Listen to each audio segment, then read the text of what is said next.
Label Radio.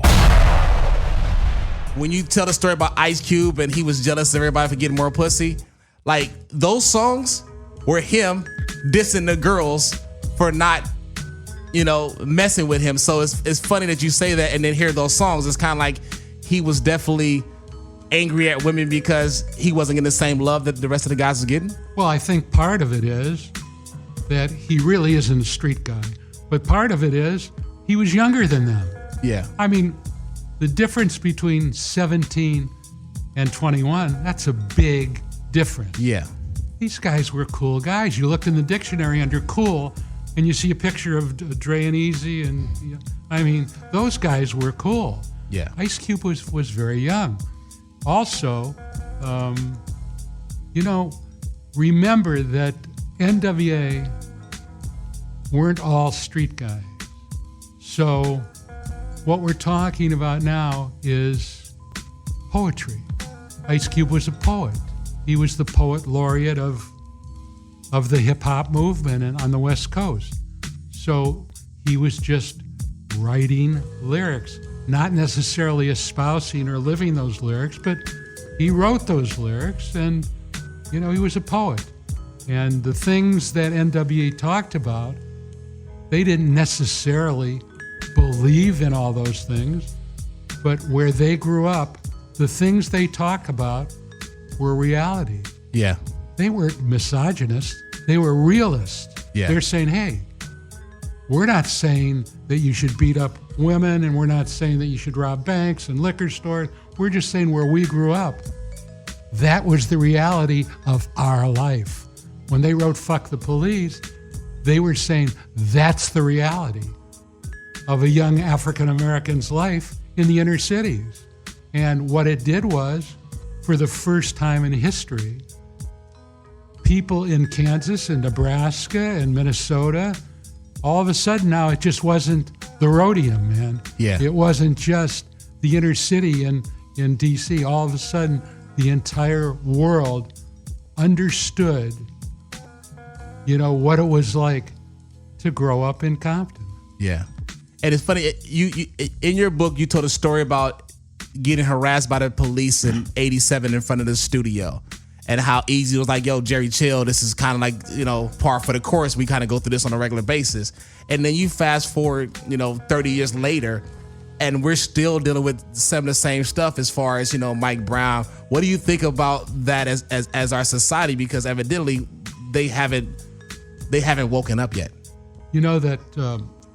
Obviously when N.W.A. did Fuck the Police, wasn't the first black dude that ever got beat up on the freeway by a bunch of cops. No. It was just the first time anyone ever videotaped it. So because of social media nowadays, things that no one would have ever known about before are now commonplace. You're finding out about things instantaneously. Yeah. People are photographing them on their phones and sending them out over social media. So I think that things are much better now. Okay, yes, they're not perfect, okay? But I think that N.W.A. did more for race relations in this country than anyone except Bobby Kennedy and Dr. King.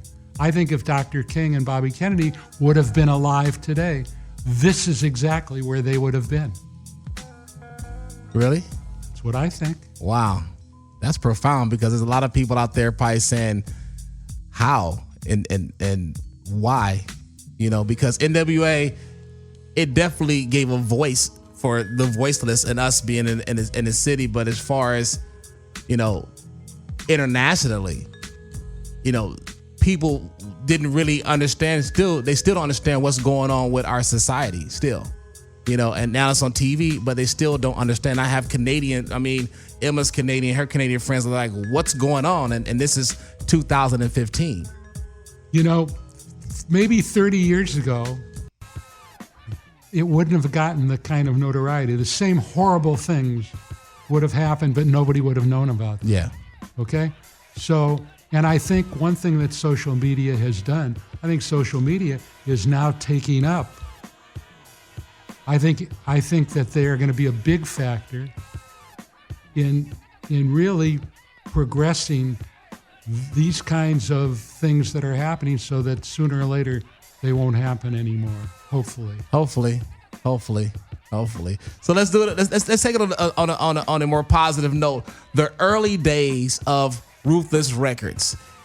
When you and Eazy embarked on this mission, you guys had a bunch of acts around. You had JJ Fad, you had Arabian Prince, you had a few people around.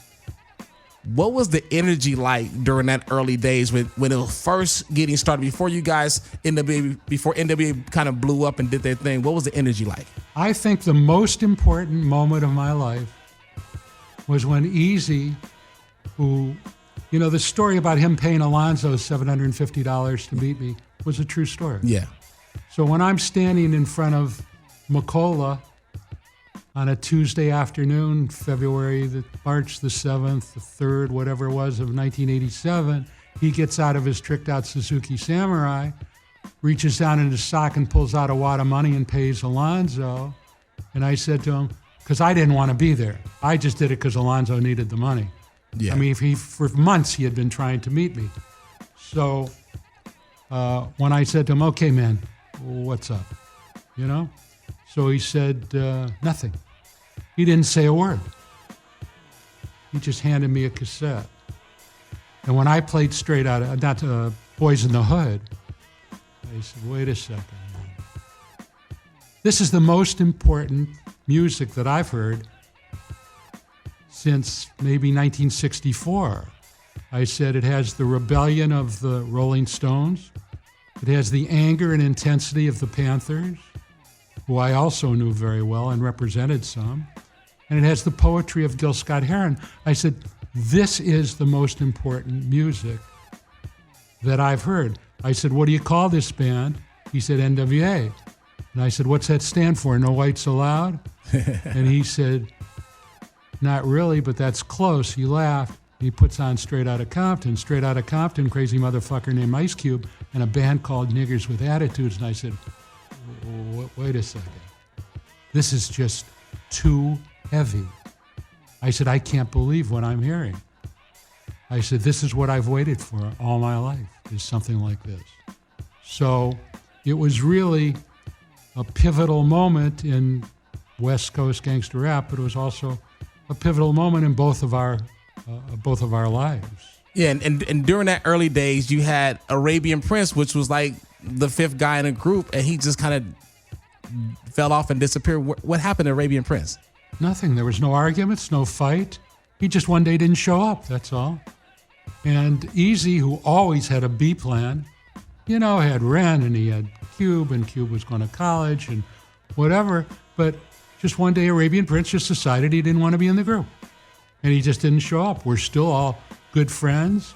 He did a lot of the really early great production stuff at N.W.A. He did Supersonic. Did he ever come back around once you guys started to blow up? Did he ever come back around? No, I think he wanted to have a solo career, and he's a good guy. We still talk once in a while, and he'll call me up about something, this and that, and if I can help him, I do. But I never knew why he just didn't show up one day. It's not like he was mad at anybody. It's not like when Ice Cube left. Yeah. It's not like when Dr. Dre left. He just left. It was really strange. Yeah, it sounds very strange. Why do you think that JJ Fad never blew up past Supersonic? Well, I think that the problem with that was that, first of all, Supersonic was a very special record. Chris Cross did it, sold 7 million copies. Fergalicious, Fergie did it, sold another 7 million copies. We sold a couple million 12 inches and then put it out on Atlantic and sold a couple million more units. But we had a certain way we did things at Ruthless. And the way we did things was that all of the best people worked on one album at a time. And really, I could never get Dre really to do another JJ Fad record. Well, he went in and remixed and redid the stuff that Arabian had done. So, I was dependent on Dre, and to keep his interest, he liked to do new artists, and he liked to do new things, and he wanted to do the DOC, and he wanted to do the Melloe record, and it was difficult to get him to go back and do another JJ Fad record. Wow. So they just sort of fell into the twilight. That's crazy, because during that time you had Salt and Pepper that was kind of blowing up. So JJ Fad was on that cusp of being the West Coast, Salt and Pepper. And they were our first chart record. Yeah. It was our first really big record. We made lots of money with that record. And those girls, I just loved those girls. They were like my daughters. They were like Eazy's sisters. I mean, we used to fight over who used to get to take them shopping in Beverly Hills. I mean, we just loved them, and I still love them. I have a big picture of them in my house when we were doing a video in New York, and we bought them these New York jackets, all studded and everything, Eazy and I. And once we start getting more into gangster rap, then it was real tough to do JJ Fad records. Yeah, of course. Why didn't you guys ever get other producers in the mix while Dre was there? Since Dre was kind of the main go-to guy, why wasn't it never another Arabian Prince or those guys in the mix? Was there ever a conversation about that? No. I mean, if you got Babe Ruth batting fourth in your lineup, I mean, who are you gonna replace him with someone else? No, the guy's the single greatest producer in the history of the music business. But you need Luke Garrick around him too to get on the bass. Well, we had all those guys. We had the DOC, and we had. I'm talking about producer-wise, because you only had one producer in the crew. The greatest producer in the world. Even Michael Jordan needed some help. Let's look at what. Yeah, he needed Scottie Pippen. Yeah, exactly. Dennis Rodman. But let's just look at Dre's career. Look, he's not my buddy. I don't hang out with him. I see him once in a while at a gas station. We say hello. Yeah. I see his mother every day because she lives a couple houses from me, and we all were very friendly. You see his mother every day. So when he was dissing you like that, what did his mother say to you? That's her son. I mean, what do you think she's going to say? Usually when your son does something, disrespectful or something to an older person, your mom usually apologizes for her son. Did she ever apologize? No, that was between her and him. She and I were cool. So, I mean, let's just look back. Okay. World-class wrecking crew. Yes. Okay. Turn Out the Lights, which was Melloe sang on. Yeah. JJ Fad, N.W.A, DOC, Eminem, The Game, 50 Cent, Kendrick Lamar, The Chronic, Tupac. You can. Yeah. Who do I replace him with? Yeah. No, I wasn't saying replace him. No. I'm saying add. But that didn't fit in with our concept. Our concept was we did one record at a time. That makes sense. With the best people working on every record. Then I always had big distribution deals. When we were done with the record, I could trust our distributors to manufacture it, put it out. Their checks didn't bounce. And, Columbia, Sony, Capitol, they can sell more records in countries where you can't even get money out of than anybody else can. So we had good distributors.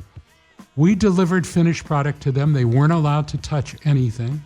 Once we delivered a finished record to them, that's what they put out. And I just think that was a winning combination. That was it was a great formula. It was, and it worked. And it worked. It did. It worked. It did. So when you guys were doing this music, and you had great music in the building, when you started knocking on those doors and all those doors started slamming in your face, was there any doubt after that? Because you knew the music was great in your mind, but everybody said, you're crazy, Jerry. Even some of your closest friends that you did business with said, you're crazy, Jerry. Was there ever a point in that time when you said, you know what? I can't do this anymore? This is sort of gets into a funny area because you start getting into egos. Yeah. Okay? Now let's just look at Jerry Heller's career.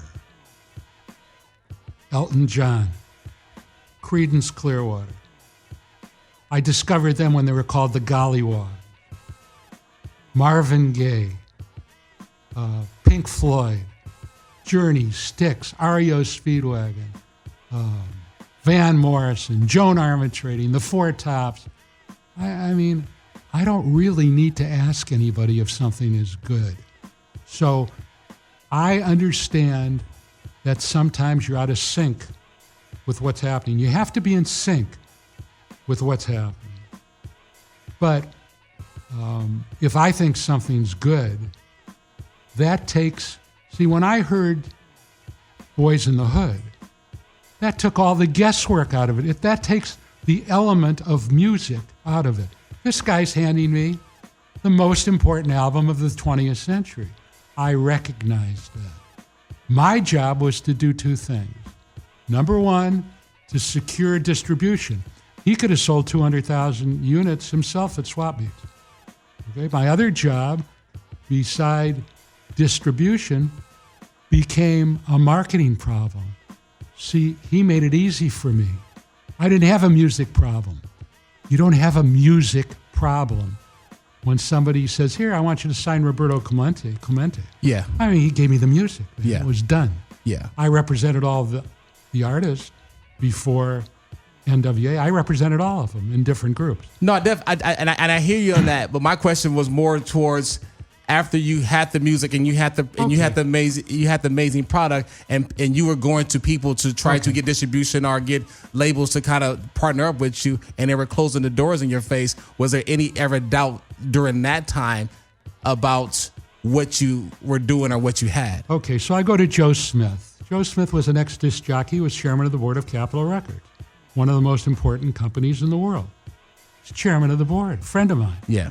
I did the Van Morrison deal with him. I mean, Doobie Brothers. I mean, so I go to Joe and I play him a record that starts off, what the fuck is up? Who the fuck is he? Coming on the mic is Easy motherfucking E. And he looked at me and he said, you know, Jerry, you got to stop getting high. He said, and he's an ex-disc jockey, so he's looking at things from a different point of view. Yeah. So he said, I said to him, Joe, first he said, no one will ever listen to this, nobody will play it, and certainly no one will buy it. And I said, Joe, I remember when the Rolling Stones, when record radio stations wouldn't play Let's Spend the Night Together. I said, now Mick Jagger's Frank Sinatra. I said, this is the music of the future, so you better get ready for it. And he said, I'll retire first. And he did. You know? I mean, people didn't want to be involved with rap music, just like they didn't want to be involved with rock and roll. They wanted jazz to still be there. Yeah. But the times were changing, and nobody had to tell me. There was one guy that believed in the music. Guy at City One Stop, a guy named Sam Ginsberg. I went over there, and he bought $250,000 and wrote me a check for it.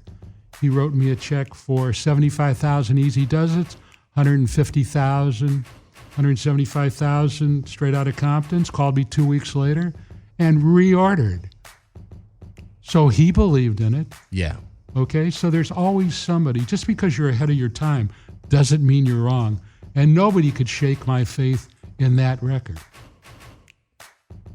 So there was never no doubt, basically, what you're saying. There wasn't a doubt in my mind. No doubt in your mind. I knew that sooner or later that I would make a deal that was why Eazy went in business with me. And you said in your book, you know, you left McCullough kind of just, I left and I joined forces with Eazy the day that I met him. I did. I had, you know, I was managing Egyptian Lover, Rodney O and Joe Cooley, World Class Wrecking Crew, JJ Fad, the LA Dream Team. I was making a lot of money. And when I heard that, I called a meeting of all of those acts, and I said, listen, I can't manage you anymore. I'm going in business with this guy. Now, if we sign you at his record company, then we're going to be together. I said, otherwise, I wish you luck, you know? I mean, you don't get that opportunity that many times in your life. How many Elton Johns and Pink Floyds do you think there are? You know, how many N.W.As are there? Very rare. There's only, sociologically, only one. Only one. Just like politically, Public Enemy, man. There's only one. You're right. You're right. Let's take another break real fast and let's get into some of the music, and then we're gonna come.